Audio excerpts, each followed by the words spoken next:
Mr. Chopra is a co-founder and chairman of PS Group, which has established 1985 and is now one of the India's leading real estate companies, known for landmark residential, commercial, and mixed-use projects, and a lot of malls. Beyond real estate, he founded iLead, which I am in the advisory board. It's an educational institution focused on holistic learning, and even produced the 2022 film Before You Die, which was critically acclaimed.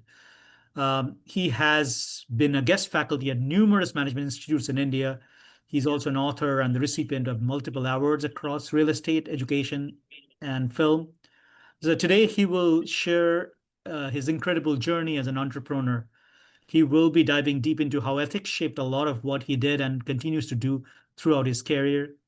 And it's a critical topic for every aspiring leader, and it kind of fits well with our class topics. So please join me in giving a warm welcome to Mr. Pradip Chopra. We are so glad you could join us.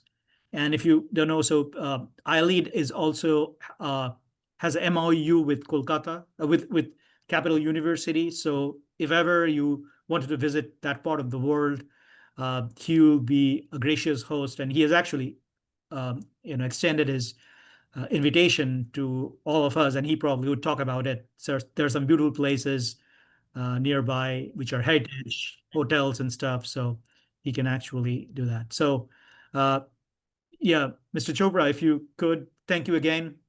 If you could start.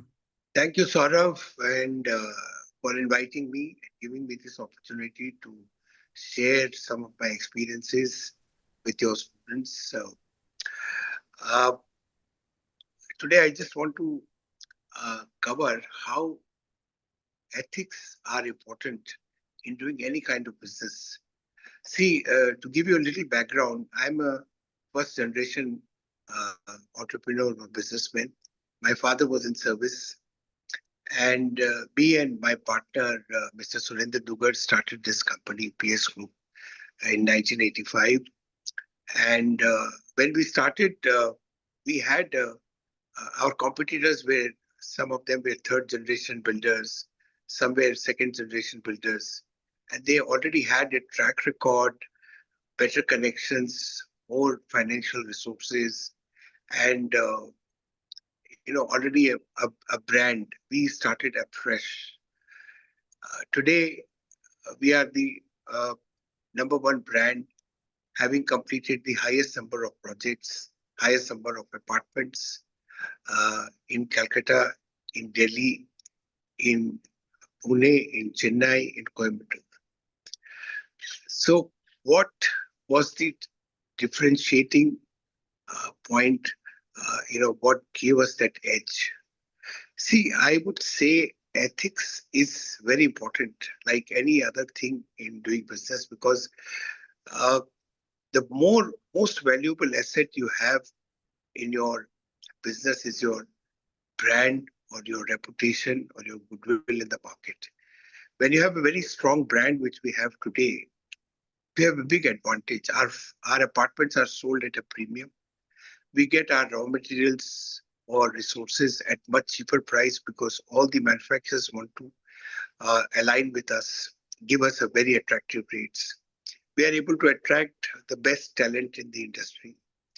We get a very favorable treatment by the regulators, and we are always covered by the press very easily because they think that covering us, they are quite doing a justice for their readers.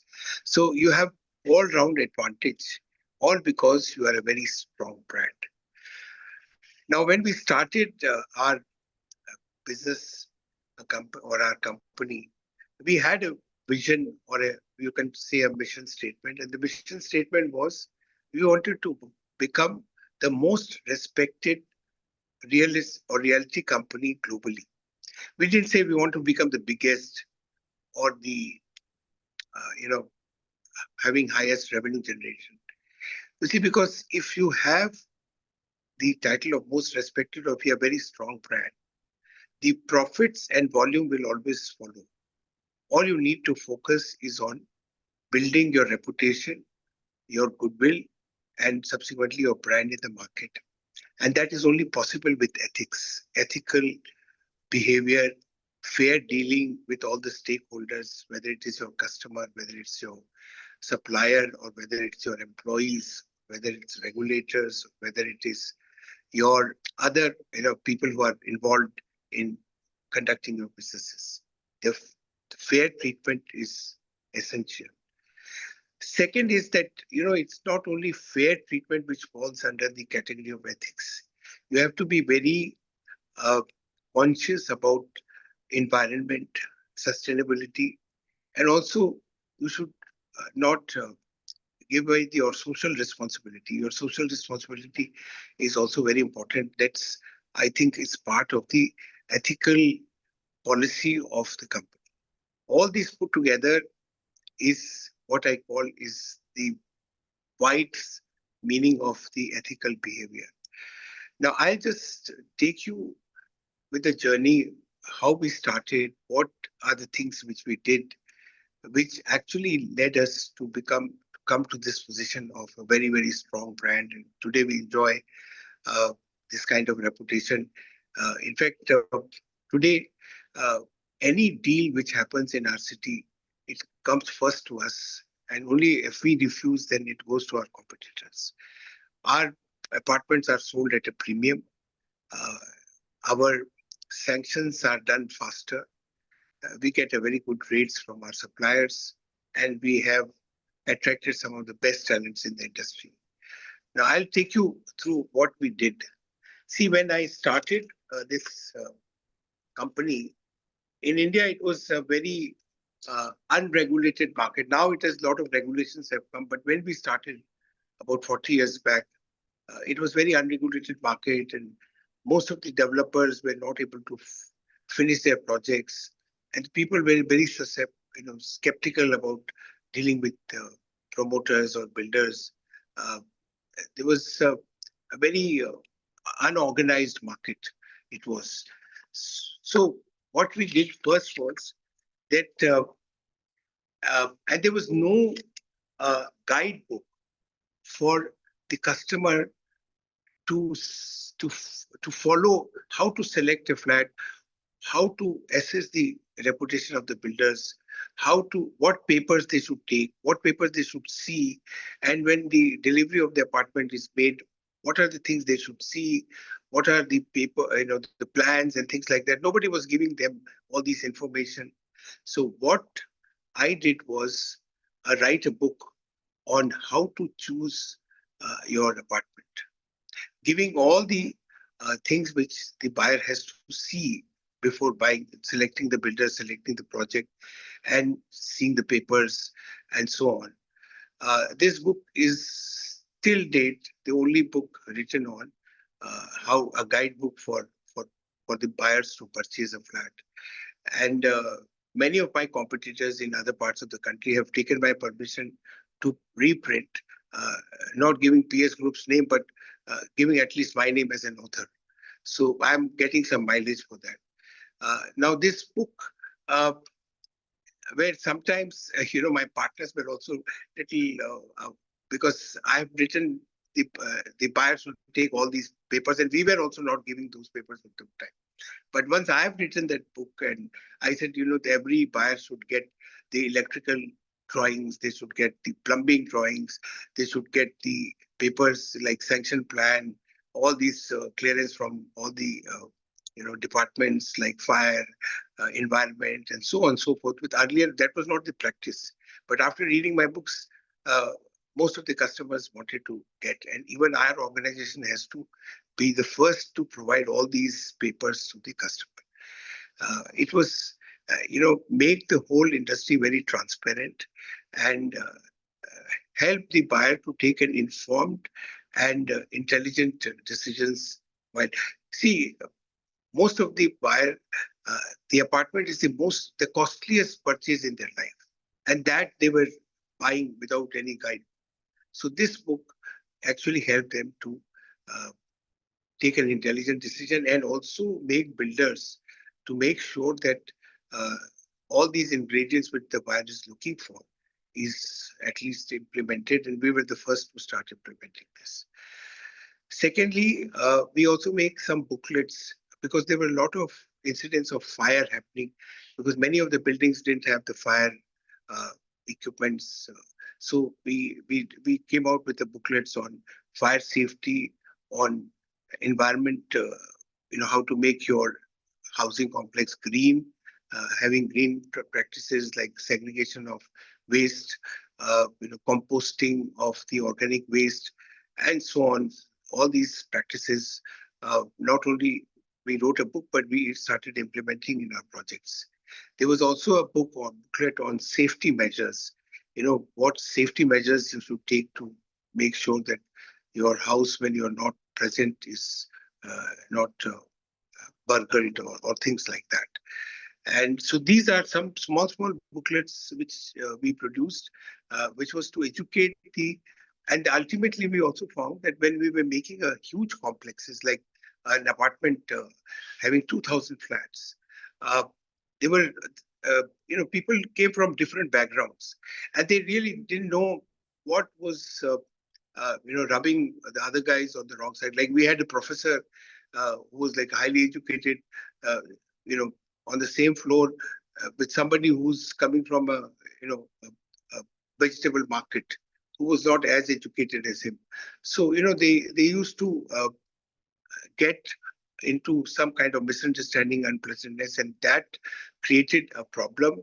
There was groupism, and the people were not paying the maintenance charges, and this whole complex suffered.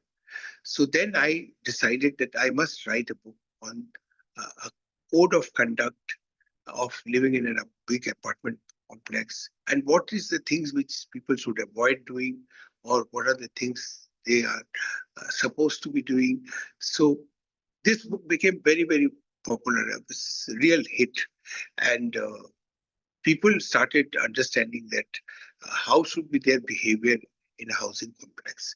So this educating customers was very important so that these buildings, even after many years, are maintained properly, are, people have a very nice, as we put a quote, uh, a good neighbor doubles the value of your home.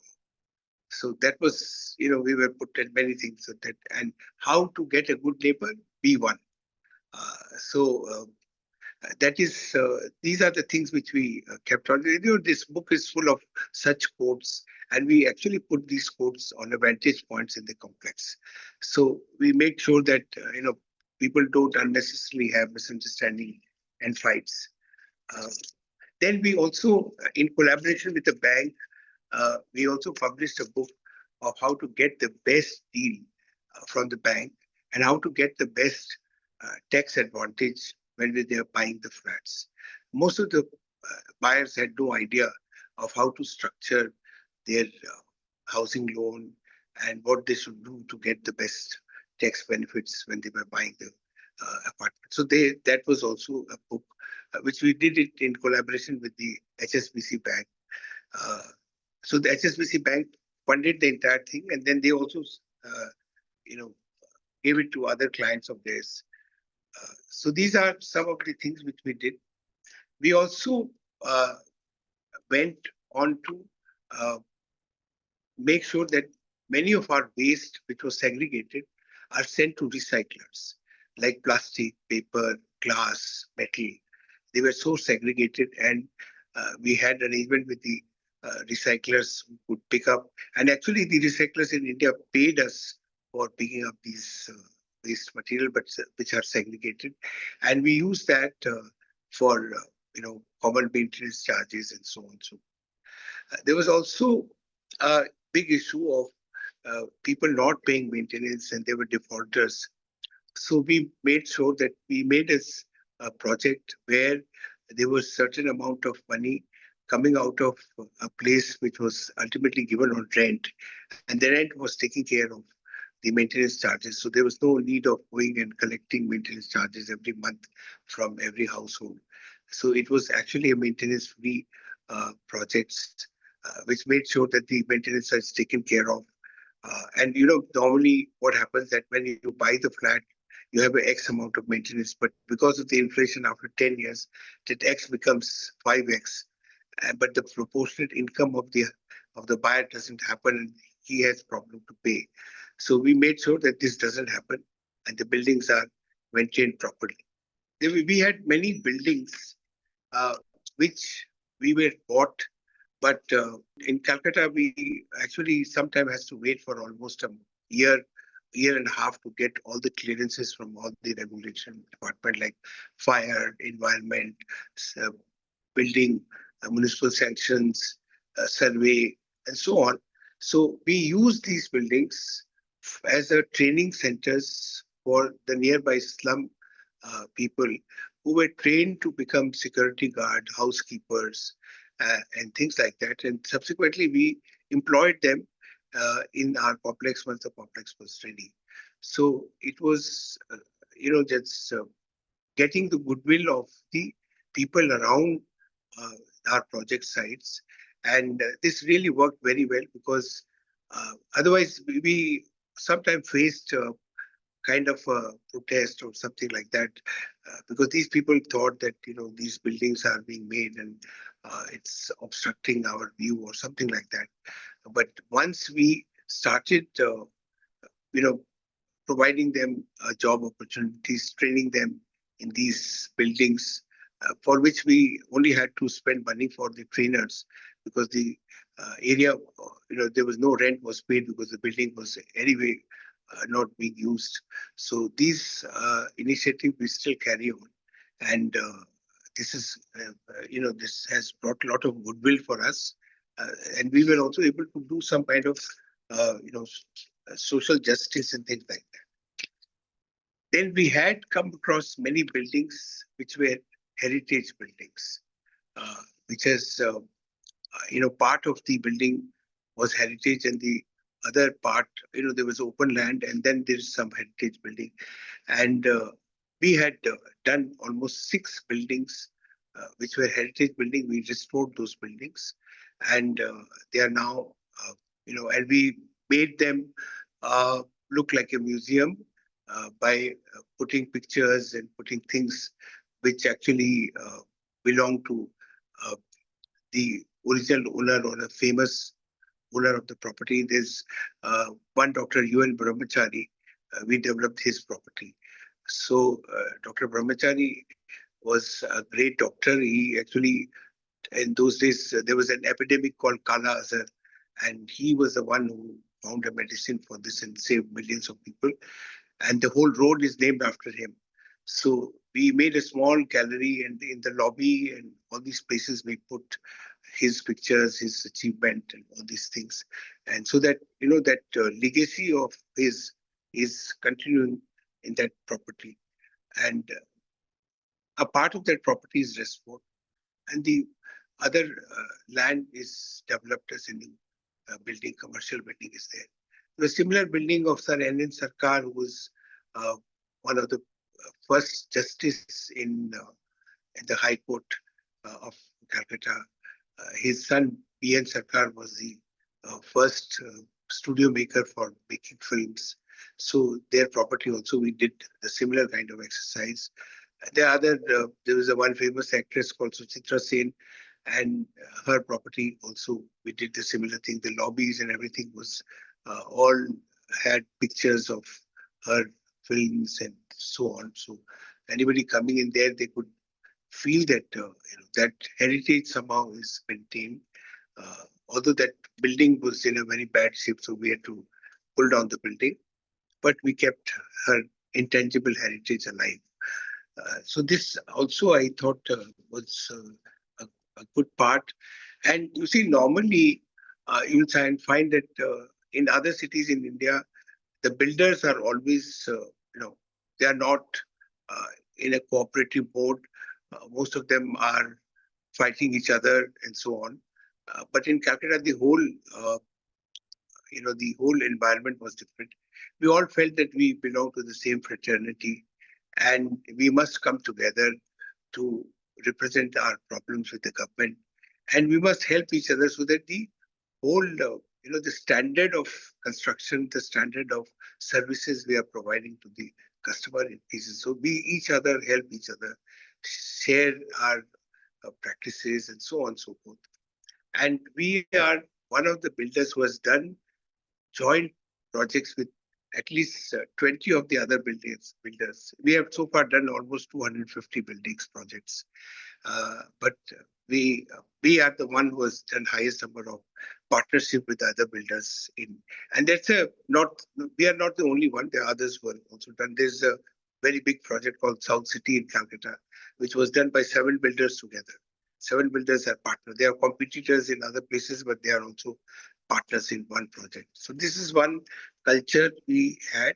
We also did this, and one very interesting thing we did was when we completed 25th year, we thought how to celebrate this 25th year. So instead of giving a big party or big fanfare, what we did was we offered all our project owners, even those whose project was completed about 25 years back, that we will bear 50% of the cost of painting your building if you want to. That's our 25th year gift to. So that was actually a very big thing because nobody bothers a building which is completed 25 years back. Now it's already handed over to the owners, the flat buyers. And now after 25 years, who's bothered about, giving it a facelift and all that? But we thought that if our building, which is even 25 years, is painted again, and it looks nicer than our competitor building next in the neighborhood. At least that's our advertisement for at least as long as the paint stays. So it was a good move, and all the builders were taken aback because they thought what we are starting, their customers may also demand that they should also offer this kind of cost sharing. So this actually was a new initiative, and it was widely covered by the newspapers, and we got a lot of free publicity because this was a new initiative. Nobody has been able to offer this kind of things. And there are many other initiatives which we took because we had done, always able to complete the project in record time, in the sense that we always took a 6 months. If we thought that we'll complete the project in 24 months, we always committed 30 months. So we had always have this window of 6 months, and most of the time we were able to complete the project before the committed time. And sometimes we also gave them a better specification than what we promised in the agreements. The reason was that uh, you know by the time we were completing the project, there were new things which has come, and we always gave them a better options than what we committed, and we didn't charge them. You see, when we started, actually, no builder was giving a kind of specification in the agreement. They always used to say first class construction. First class construction means nothing. It can be anything. But we started that we must give, uh, which lift we'll give, what brand of switches we'll give, what brand of wire will be there, what brand of tiles, and so on and so forth. Everything was very specific, either this or better. I went to one of the prospective clients whose property we want to develop, and he told me that, I'm already going to sign the deal with my, a very well-known builder, other builder competitor. So I said, okay, don't give it to me, but show me your agreement. Let me see whether I can add some value. So he showed me the agreement. I said, the specifications are missing. He has written the first class. What does first class means? Go and ask him to give you a specifications. I'll give you a specification. So he went to this builder. The builder got very angry because he thought that he's uh, you know he has very high reputation. Why should somebody ask me to give each specifications and all that? So he was little rude to this owner of the property, and he got so angry that he came to me and he said, "I am not going to deal with him. I'm going to deal with you, and you give me the specification." I gave you the specification, and after that, the industry norm changed. Every builder started giving specific details. They were also in the earlier stage, there was no penalty for delays. So we started accepting ourselves, voluntarily saying that if we don't give you on time, we'll accept these penalties. So then this becomes industry norm. So these are the so many things we did first. Uh, there was also an incident that initially uh, the builders were asking to deposit a sale tax amount, which was not, people were not sure whether this liability will happen or not happen. So the builders asked that you deposit this money. If the liability doesn't come, then we'll refund the money. But after 3 years, nobody refunded this. So we accepted the customers. We told them that you don't have to deposit the money. You can give a bank guarantee for 3 years. If we don't have this liability, after that 3 years, this bank guarantee can lapse, and then you don't have to give this money. So we changed the whole system, and this has actually many of my customers told me many years after, when the grandson of my original customer has come to buy the project, one of the flat from us. He said, we remember that you were the only guy who didn't ask us to give you sale tax deposit. I think we felt that you were very fair in what you offered. So these small things, but people do remember these small things. And when you have very strong brand, another advantage is that people, even if we have mistakes and things like that, every builder, I mean, I can't check each and every apartment's toilets or apartments. There are always some problems there, uh, but we always rectify. Uh, but I have seen that when you have a very strong reputation, people are not, people understand. There's more understanding. They somehow overlooks uh, the defects or problems if they know that there's nothing now can be done. But if you don't have this kind of reputation, then people are, they think that you are intentionally done it or something like that, and the repercussion is very, very strong. So having a strong brand, because you have been ethically dealing with people, stakeholders, and you are known to be very ethical in the market, gives you a lot of advantage. And of course, you have also very clear conscience that you have dealt as fairly as possible. The mistakes are always can happen because after all we are human and we are likely to make mistakes. So that's only thing is that at times we just volunteer to rectify those mistakes. And anyway, in our industry, we have now have uh, 3 years defect liability insurance we do and defect liability guarantees we give. So if there is any defect for 3 years, we are supposed to rectify that free of cost for our customer. So these are some of the things I feel that really helped us to build the brand. And today we have the highest volume of work. We are right now doing the biggest project of Calcutta, and we have largest number of projects also in Calcutta. And of course, we are even today selling our projects at higher price than our competitors, and therefore profitability is also very good. So I always say ethics is good business. It makes good business sense. You cannot survive, forget thriving in a business unless you have ethical behavior with all your stakeholders, and your reputation can only be built with your ethical behavior. There's no other way. You can't make a very strong brand without being known as very ethical and fair in dealing. And therefore, I think it is the best business strategy to be ethical right from the beginning of your business. And without this, I don't think you have any alternative. You can't succeed in any business if you have from the beginning and ethics as your focal point or focal policy of doing business. So here's a question from Nathaniel. In your career, were there any instances where being unethical could have been more profitable? If so, how did you combat it? We have a model of joint venture. We started with very little money, so we didn't have much money to buy lands. So we came out with a formula that you own a land, I will build on your land, without giving any money to you. I just give you some 5% or 10% value of your land, and you give me the right to build on your property. And then, depending upon the value of your land versus the value of construction I am doing, we will have a share in the constructed property, and I will sell. Normally, we used to sell also the owner's share and our share.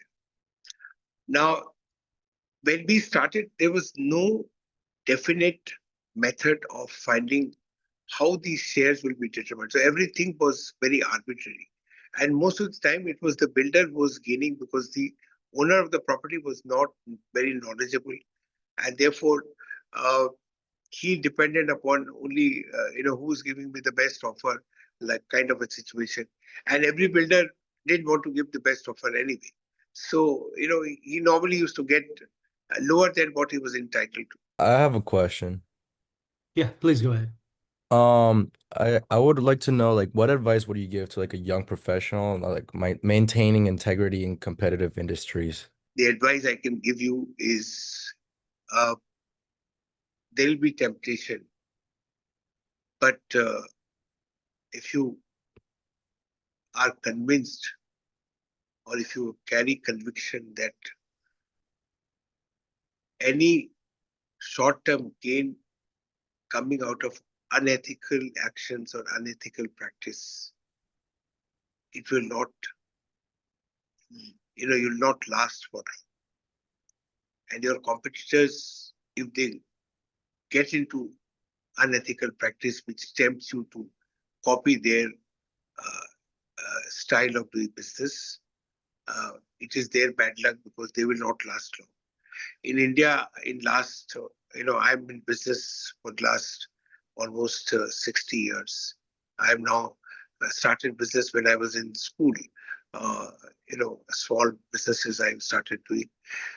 What I can tell you is that I have seen huge empires falling apart because one day their unethical practices were discovered, and that was the end of the day. So no matter you may have a long-term, success, but it will not last. After having seen these business empire falling apart because of the unethical practices being discovered, you will not. If you keep that in mind, you will never get tempted to do all these things. The ethical way may take little longer time to succeed, but that's the enduring success. No, see, I'll just tell you one thing that India is uh, not a saturated real estate market the way the US or the developed countries are. There's a huge scope of real estate business in India, and there are a lot of foreign players which are coming uh, to India. And I think one of the great places to be in real estate business is also India. There's a big scope. We have almost half the population who doesn't have a proper place to live. Uh, so, we have a long way to go. It's not, I lived in Germany for 10 years. I have a German company started in 1991. I wanted to also dabble into real estate market in Germany, but I found there's no scope because if everyone has more than two houses, where is the scope? There's no demand for new housing complexes. So there was hardly any business prospect of real estate in Germany. Uh, there were some projects coming up though, because only people was wanted to just shift or change, but not the way it is in India. India is a huge potential for real estate development. So if you ever want to, and the Indian company, the market is open for you also to come and dabble into real estate here. So if you're ever interested in coming and starting a real estate business in India, you're most welcome. You can come here and see the market, assess how it is. And let me tell you also, it's very profitable business in India. So, the kind of margins we have and the kind of appreciation we see in the property market is unthinkable in any of the developed countries. So I would say make an educational trip. Saurabh can bring you here. You can see how the businesses happens in Indian market. I can take you around, so you buy projects, and you can see. We can also discuss about the financials, so that you have some idea about how the business happens in India. So there are a couple more questions. So how do you evaluate whether a market is worth investing in? You just answered a bit of that, the saturation. So there is, in India, it's 1.4 billion people, less than 50% have a home. So there is a lot of, but if even in India, how do you know that a market is worth investing in? Most of the metropolitan cities are saturated, and the prices are very high. At one time, the prices of the Nariman Point in Bombay was higher than Manhattan in New York. So you can just imagine where is the American economy, where is Indian economy, and the prices are same or almost or higher than the Manhattan. So Indian metropolitan cities, because of the scarcity of space and because of the constant migration from rural areas to metropolitan cities, have kept the prices very high, and there's very little chance of their appreciating. But small towns which are coming up, which is a growth potential, are the places where one should invest. There is a potential of appreciation, very high appreciation possible. I can tell you, just for your knowledge, in 1976, Calcutta was not so much under pressure of urban migration, rural to urban migration. And I had seen, and inflation was also one thing to play. We had flats or apartments or condos going for 36 rupees a square feet.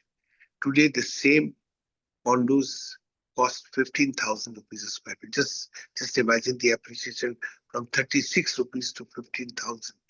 It's such appreciation you can't even think in any of the advanced countries. So these are the kind of appreciation which is happening. Recently, Saurabh, a building in Calcutta is now sold for 40,000 rupees a square feet. So that's unthinkable. These are the kind of It's prices. more than any place in Columbus. I mean, the cost is more than any place in Columbus. So the appreciation is everywhere, but appreciation somewhere are less, I mean, somewhere just to is give high. a perspective, in Columbus, a $200 per square feet, or 205 or $230 is the max you can go. If in India, where the cost of living is cheaper, but that is about $460 per square feet. So if you complain about house prices in Columbus, I mean, in Kolkata, which is not the richest city in India, it's 460 dollars per square feet.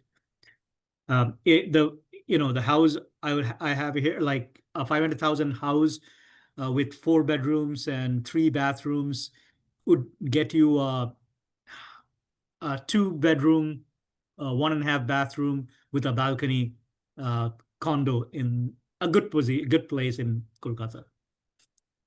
No, I mean a little bit bigger maybe. Yeah, 500 is still a lot of money. Yeah, but a flat, not a house. You can't get like with 4 crores. You can't get a house in a prime location. I mean, with 4 crores you can get maybe a 4 bedroom flat, a condo. So yeah. Now, I'm living in an apartment which is today presently priced at 8 crores. Yeah, So so it's like that's about 80, $1 million. Yeah, it's an apartment. So, it's an uh, apartment. do you use environmental and sustainability in your current projects? Because there has been moved to. Yes. Yeah. See, I had been doing this as kind of a proof of concept. Most of the architects used to tell me that, Mr. Chopra, if you use waste material or discarded material in interiors or in construction, it will cost more because it will cost more labor. Labor cost is higher. It will also take longer time to finish, and it would look like it will not look as good as when you use new material. But as an experiment and as a proof of concept, I have made my college campus with 80% upcycled material.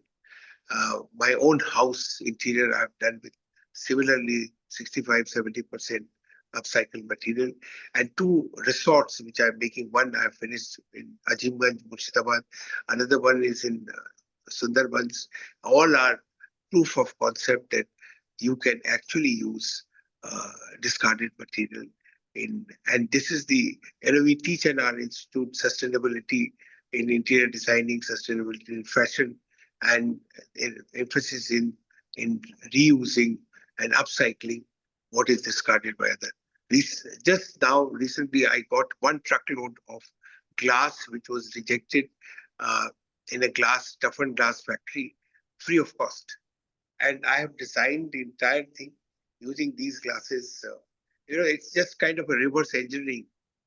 Normally, a person design a building and then look for the materials. We first got the material and designed the building according to the material available. So it's a kind of a reverse engineering, but it really works. It brings down the cost, it brings down the time of completion, and it looks gorgeous. In fact, I can share some photographs uh, so you can share with your customer, your students, that my house, Sure. although it's made with 65% of the recycled material, my granddaughter comes and tell me, uh, Grandpa, your house looks like a palace, and our house doesn't look like that. Although my son spent double the amount, it took double the time, and it doesn't look as good as mine. So it's just a proof of concept that sustainability is possible if you use your creativity or use out of box thinking. It is definitely possible. So I have one last question, and that's from Nate again. He's asking, when you came back from Germany, what ethical practices that they're inherent in German culture did you carry over, which really helped you to differentiate yourself from in India? I mean, what kind of culture you carried from? Was there any ethical practices or stuff you carried over from or learned from Germany, which actually helped you? In Germany, you can't normally break a law. The Huh? penalties are very. You can't deviate from Okay. from any law.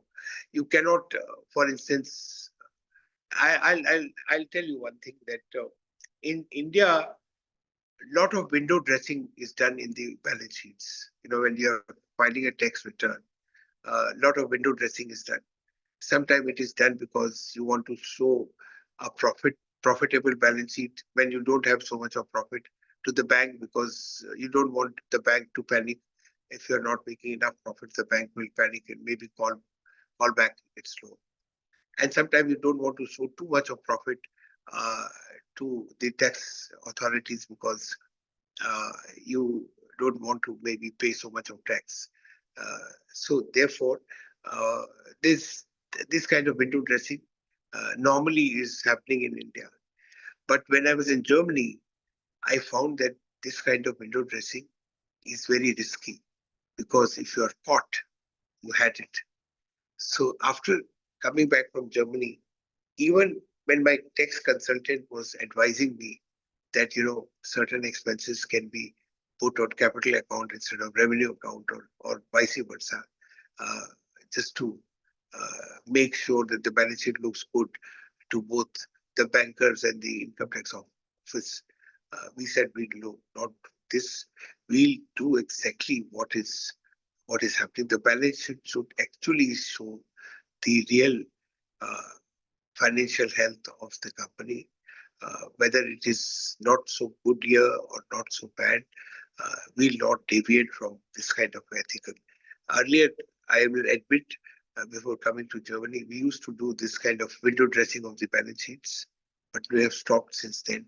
And right now, our balance sheet exactly shows what is the real health or real financial status of the company. This is what I learned in Germany, that your balance sheet should show actual position of the company. Do you want to tell your students about visiting India if possible in the future? Uh, and you have a couple of resorts, and like I've seen the videos, at least one is fully complete. And if I come to India in December, I'll try to visit at least one of them if possible. So But Kolkata used to be the capital of India, British India, for a long time, has a lot of colonial um, buildings. Some of the buildings are even better than London because it was modeled on London. So great place to go in the winter. I won't advise you to go in the like May, June, July, but any other time it's really good. See, I'll explain to you till 1757. This was turning point in Indian history when one battle, but the Battle of Plassey, when the Indian Nawab lost, the whole India came under British dominion. Before that, India was one of the richest country in the world. And the East India Company's first 100 years, they were paying for Indian goods in gold and silver. And they were nothing. India was importing only Indian products was far superior than products anywhere in the world. And the place where it was happening, which was the richest district of the Mughal Empire, is called Murshidabad. They were 20 very rich families whose combined wealth was much more than the entire royalties of the British people. And there was a person who was given the title of Bankers of the World, whose promissory note was honored by the American as well as the Bank of England in those times. Now, that place has 50 historical protected monuments in 5 kilometers radius. And it has so many things to see: art and craft, performing arts, river cruise, and so much of history, the historical food and folklores and all that. This only a 4 hours journey from Calcutta. This is a place which was at one time was described by Lord Clive as a city better than London in his memoirs. You must come and visit this. And we have something called Europe on Ganges, where one after the other there are 4 towns, which were the first town was a Danish town, and it's a Danish university. Second is Dutch, third is French, and the fourth is Portuguese. It's like 4 different models of towns influenced by 4 countries in Europe. So these are very interesting places to see. And in India, in Calcutta, the British had a very different models of doing business, which we call agency houses business, where these companies, which is called agency houses, were managing many businesses, very diversified business like tea gardens, shipping, jute mills, textile mills, engineering mills, and so on and so forth, owned by somebody else or shareholders, and they were just managing them. So this is very interesting concept of doing business. I don't think anywhere else such agency house business concept was happening. And as Saurabh just now said, every building in Dalhousie Square has a story to tell. Story about the building and story about its occupant. And there are more than 10 museums in that area. It's like Smithsonian area where you can have so many museums at one place. And there's a lot of history. At one time, if you the Scotland Yard police station was supposed to police was supposed to be the best in the world, but many discoveries which were made by Calcutta police, like identifying a criminals with fingerprints, this was discovered in Calcutta. The first detective training institute was established by Mr. Taggart in Calcutta. The first forensic lab or second forensic lab maybe after Scotland Yard was established in Calcutta. So there are a lot of stories and a lot of interesting things to watch in Calcutta. Once you come, I can take you for a heritage walk in Calcutta. There's a mercantile walk which shows how the businesses developed in Calcutta city once it was, established by Job Charnock. And of course, a visit to Murshidabad. Why these 4 towns, which are Europe on Ganges, will be very interesting places to go. You can see some of the historical industries like jute, textile, engineering, while we are going, to visit Murshidabad. On the way, we can see all this. So it will be very interesting if you are interested in historic history of businesses or business heritage. You can also, I can take you to the Chamber of Commerce, which was at one time dominated by the British. No Indians were allowed, native Indians were allowed to become member, and so on and so forth. There are many things to see. So if you come for some time, I think it will be very different than US. I've been to US many times. So it's like a discovering new world, discovering a new way of doing business and new mindset of doing business. So it will be a good cross-culture interaction, and I think you'll love it, because what you will see is you will not see. And one very interesting thing I was told by an American, he said, "Look, your entire country is like a living museum. Uh, you have people living in, uh, Stone Age, and you have people living in 22nd century. So all together in one place. We have very high, competent people working on artificial intelligence and IT and so on. Top experts on cybersecurity and all that. At the same time, if you go to Andamans, people still live in naked. They are all in Aboriginal people who still have not come in contact with this civilization. So it's a huge gamut of, it's a living museum where you can see every century being lived simultaneously along with each other. So this kind of experience you will not find anywhere. When I was living in Germany, every city looks alike. Every village look alike. There's hardly any difference. There's no variety. But here you will find that the South Indians are so different than the North Indians. The Northeast is absolutely different than any other place. So every place has got a unique culture, unique things to offer. So you see a variety, which is the beauty of India. Thank you so much for making the time. I know you're in a secluded location, but beautiful Yeah. location. Yeah, I hope to see you in Kolkata when I visit. Yeah. And thank you, students, for giving me a patient listening. And thank you for your questions. I really enjoyed talking to you and having this interaction. And thank you, Saurav, for giving Yeah, me this opportunity to do this. Thank you so much. And for you, good evening, or for me, it's now mid of the night. So, yeah. okay. For us, it's Thank you. afternoon. Bye. True. Yeah. Okay. Thank you. Yeah. Yeah. Bye.